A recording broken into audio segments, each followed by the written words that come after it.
1901 pluriel. Une émission consacrée à la vie associative, préparée et présentée par René Lebris.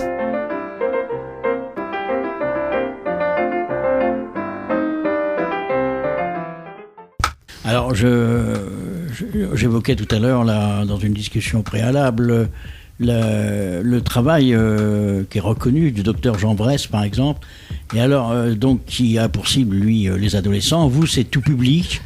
Absolument. Nous sommes ce qu'on peut appeler un organisme de téléphonie sociale, puisque c'est le nom qu'on emploie habituellement, mais généraliste, c'est-à-dire tout public, mais aussi toute forme de détresse, toute forme de souffrance. Contrairement à ce que, par exemple, SOS SIDA ou SOS Femmes battues, enfin, il y a plusieurs sortes de postes de réponse aux difficultés des gens, mais à ce moment-là, ça va être plutôt des conseils qui vont être donnés, et nous n'aiguillons pas, nous ne donnons pas de conseils, puisque d'ailleurs nous ne sommes pas des professionnels, simplement nous recherchons l'apaisement de l'intéressé qui vit par hypothèse une grave crise d'angoisse ou d'anxiété. Nous essayons de rompre le cercle dans lequel il est enfermé. Alors je parlais également un peu pour faire des petites comparaisons de la confession religieuse, du fait que ça soulage également pas mal de personnes d'aller voir le prêtre et de lui dire ce qu'on appelle le péché. Bon, on n'est pas dans une démarche religieuse, mais est-ce qu'il n'y a pas des ressemblances quand même ? Il y a des ressemblances, puisque vous parlez du soulagement, et que effectivement le pécheur, s'il se sent pardonné, va ressentir un soulagement. Mais en réalité, il n'est pas du tout question de considérer nous, les personnes qui nous appellent, comme des pécheurs. Et même si au fond, il arrive qu'ils nous avouent même des crimes épouvantables qu'ils ont pu commettre, pourquoi pas, mais nous n'allons jamais les juger, ni encore moins leur infliger de pénitence. Voilà. Alors, il y a toujours des ressemblances quand il y a des écoutes entre des personnes qui essaient de rendre service, mais tout de même les différences avec la confession sont notables, sont importantes.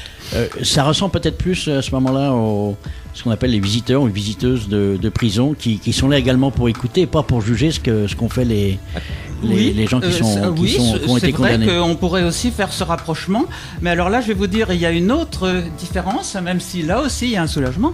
Il y a une autre différence parce que le visiteur de prison, il se présente en chair et en os, on connaît son nom, et puis il va se paraître plus ou moins sympathique à l'intéressé. Enfin, ça va être la relation physique qui change tout. Nous, je répète, nous sommes anonymes, on ne nous connaît pas, on ne nous rencontrera pas, donc la personne n'a aucun risque de se savoir espionner ou qu'on puisse répéter ce qu'il aura dit, et c'est ça qui va lui procurer la liberté la plus complète qu'il n'aura pas dans d'autres formes d'écoute. Voilà, eh bien merci pour aujourd'hui.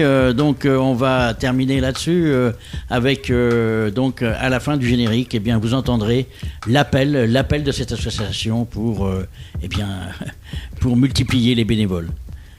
Au revoir et à demain. Merci.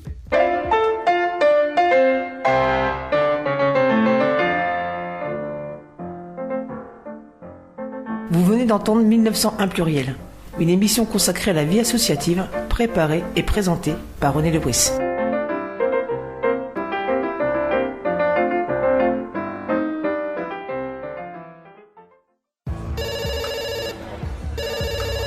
Allô, SOS Amitié Caen, bonjour. Des appels, on en reçoit 5000 chaque année à SOS Amitié Caen. Pour aider les personnes en détresse, j'ai voulu devenir écoutante. Aujourd'hui, nous ne sommes plus assez nombreux. Prenez contact avec SOS Amitié au 02 31 44 89 89 ou sur notre site web. Pas besoin d'être un super-héros pour devenir bénévole.